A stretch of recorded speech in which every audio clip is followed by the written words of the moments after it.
Mukhang may mainit na issue na nag-uugnay kay Kim Chiu at sa kanyang mga taga-suporta, pati na rin ang mga supporters ni dating Pangulong Rodrigo Duterte.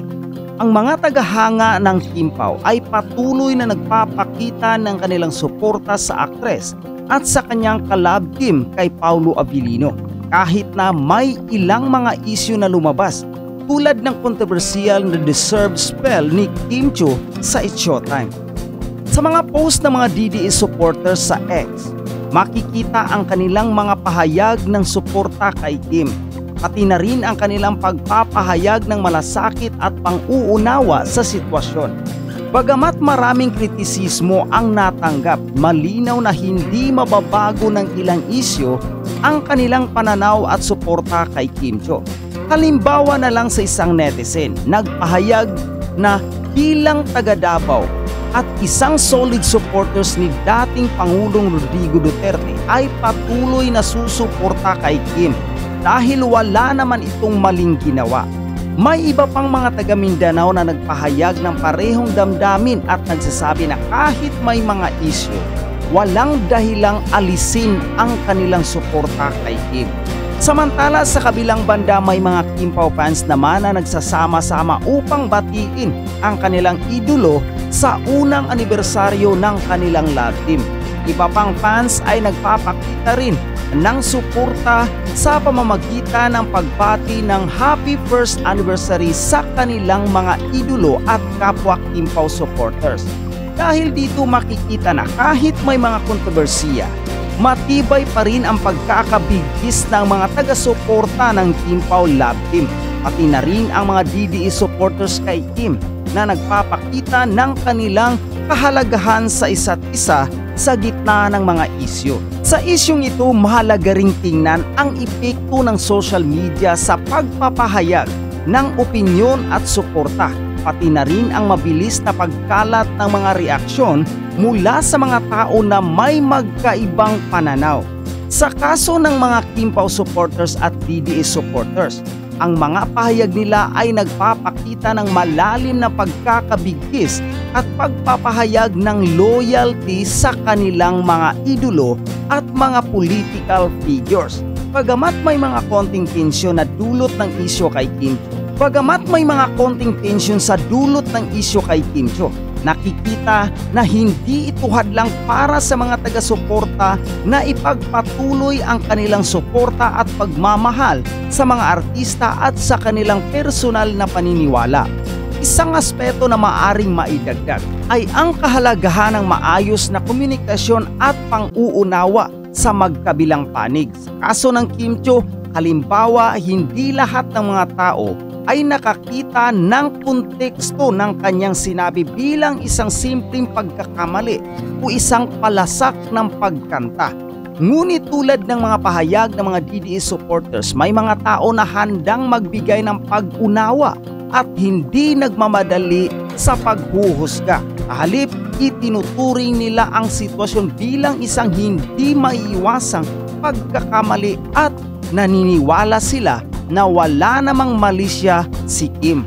Sa kabilang banda, maaring ito rin ay magandang pagkakataon upang pagtuunan ng pansin ang papel ng social media sa pagbuo ng public perception. Habang ang mga loyal na taga-suporta ng Kim Pao ay ipinagdiwang ang kanilang love team, ang mga reaksyon sa isyong ito ay patuloy na dumadaloy at nagiging dahilan ng hindi pagkakaintindihan. Isang magandang hakbang ang pagpapalawak ng diskurso sa pag-iwas sa pagmumura o pagmumungkahi ng malapit ng paghuhusga at pagiging bukas sa mas malalim na pag-uunawa sa bawat sitwasyon. Sa huli, nakikita natin na sa kabila ng mga pagsubok, ang mga taga-suporta, mapa Kim Pao man o DDS, ay may mas mataas na layunin: magbigay ng suporta sa kanilang iniidolo at magpatuloy sa pagmamahal na may kasamang respeto o opinyon ng iba. Sa isyong ito, makikita natin ang komplikadong dynamics ng fandom, politika at social media. Ang deserved na issue ay nagiging focal point ng debate. Ngunit ito rin ay isang halimbawa ng kung paano nagkakaroon ng mga tensyon ang mga tao batay sa kanilang pananaw at paniniwala. lalo na sa isang panahon kung saan ang mga pahayag ay mabilis na kumakalat at pinapalawak sa online platform. Para sa mga Kim Pao supporters, ang isyong ito ay tila isang minor na pagkakamali lamang ni Kim Chiu na hindi nangangailangan ng labis na paghuhusga. Ang kanilang suporta ay tapat at hindi matitinag dahil sa pagmamahal nila sa love team at kay Kim. Ang mga pahayag nila ay nagpapakita ng pagkakaroon ng empathy at pang-uunawa na kahit ang kanilang idolo ay maaring magkamali, hindi ito sapat na dahilan para alisin ang kanilang suporta. Samantala sa kabilang banda, ang pagkakaroon ng mga DDE supporters na nagsusuporta kay Kim Chiu ay nagpapakita ng malalim na pagkakaugnay ng fandom at politika. Ito ay nagpapakita na ang mga tao ay maaring may malawak na pang-uunawa at hindi basta-basta magpapadala sa mga isyu, lalo na kung sa tingin nila ay walang masamang intensyon sa likod ng isang pahayag. Dito rin mapapansin ang kahalagahan ng pagiging bukas sa iba't ibang opinyon at hindi agad-agad magbigay ng matinding reaksyon o judgment. Sa ganitong sitwasyon, ang mga isyu ay hindi laging tungkol sa tama o maling sinabi, kundi sa kung paano tayo nakikisalamuha sa isa't isa. Paano natin pinapahalagahan ang ating mga iniidolo at paano natin tinatanggap ang ating mga pagkakaiba. Sa kabuuan, ito ay isang magandang pagkakataon upang mas mapagtanto natin ang epekto ng social media sa ating mga pananaw, lalo na sa mga isyu na minsan nagiging emosyonal at nagdudulot ng mga hindi pagkakaintindihan. Sa kabila ng mga tensyon, ang pagrespeto sa opinyon ng iba at ang pagpapalaganap ng positibong diskurso ay mahalaga upang makatawid tayo sa mga ganitong uri ng isyu ng mas maayos at mas maunawaan ang bawat isa. Sa tingin mo, merong hate campaign ba na nangyayari? Kasi aside from that, meron pang mga nauna pang post. Hindi, ganito yun. Pa-post yung video, yung picture, ay official statement na nila agad yan na pinadala sa akin isang araw. Pero yung sinend ko na picture na ginagamit yung pangalan ng Kim Pao fan, tapos pero puro negative ang chika. Hindi, ganito yan. Yung nangyari sa Deserve na issue na yan, doon sa Showtime, meron talagang nag-react. Meron siguro pero bago yan, meron pang iba. Teka muna, doon muna tayo. Meron nag-react and then siguro yung ibaw sumausaw na lang. Nagkaroon ng pagkakataon na mabash itong si Kim dahil si Kim wala ka nang makita na kahit na ano na pwede mong pintasan itong taong to dahil nga queen of good vibes siya, hindi ba?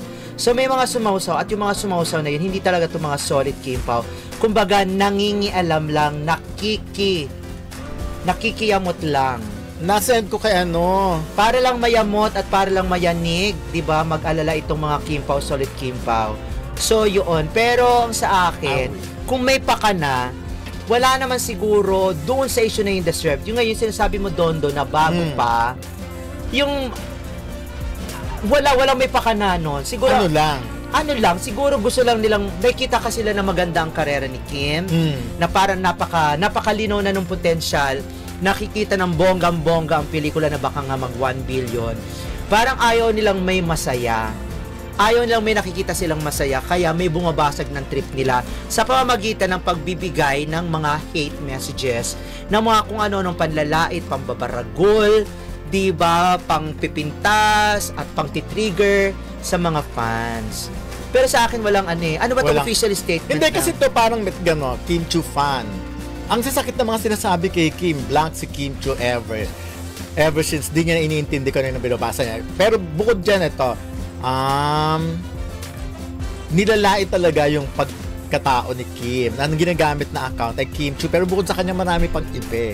So ano to, fan to ng ibang fandom, gano'n. Meron din gano'n, meron din fan ng ibang fandom na talaga, nung na sarado yung utak nila dun sa thought na lahat naman ay may espasyo dito sa industry ito. Lahat naman pwedeng sumikat. Hindi naman Nora Honor nga, 'di ba? Hindi naman pwedeng si Nora Honor lang. Vilma Santos sumingit, 'di ba? Hindi naman pwedeng si Sharon Cuneta lang o sumingit si Maricel. Sinasabi nila hindi na raw conservative si Kim Chiu. una kesyo parang si Kim Chiu pa daw yung parang may gusto nga kay Paolo na nagpaparamdam na gusto mag-asawa, yung mga ganong tipo. So, alam mo may mga fans na stress sila sa mga ganon kasi nakafocus sila talaga sa sa promo, tapos biglang-bigla iba yung giniginaw ka na, di ba? Yung matapos mong kumain ng halo-halo, yung ganon. Okay. Anyways, ayun, basahin ko, nagbigay naman sila ng ng official statement. Bukod dun sa statement na yon, kasi statement yan dun sa kay former president Pero meron pa silang mga statement din bago yon na sinasabi Huwag mo na lang basahin, siguro i-summarize mo na lang. Summarize na lang natin. Hindi naman sobrang haba ito.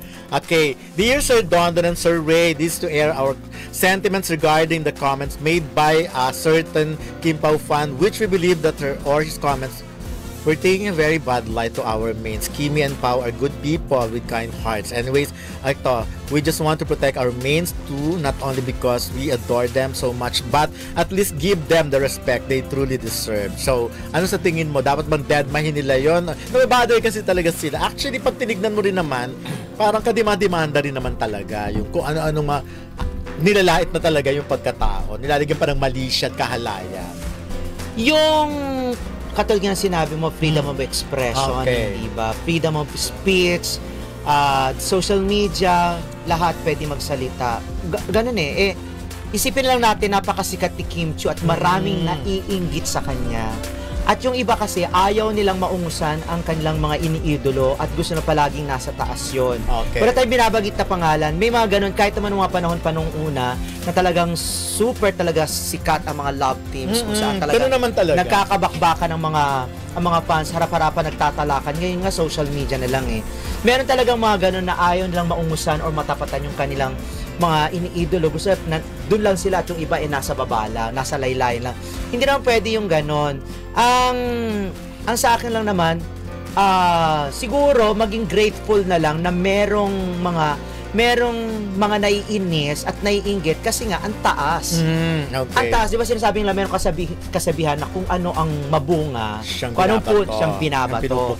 Yung mga ganon. Ngayon, kung meron man talagang below the belt na talaga naman nakakasira ng pagkatao na sinasabing etong si Kim ay ganito, ganyan, ganun. Sino man. May mga mention para private parts, etc. Kung ganyan man, di pwede na tayong magdemanda. Yes. Pwede nang ireklamo. Actually, madali namang malaman na kung sino ang may-ari ng account na yun. Marami. Kasi kailangan ng number dyan, kailangan din. May mga ganun din naman verify na yan ng madali. Madali na yan. Pwedeng ilapit yan sa NBI. So anyways, natutuwa lang naman ako sa Kim Pao fans because sila mismo ang gumagawa ng paraan. Binablock or inaano nila, nagmamass report sila, nire-report nila yung mga account na sobra-sobrang manlait sa idol nila. At doon nagwawagi sila.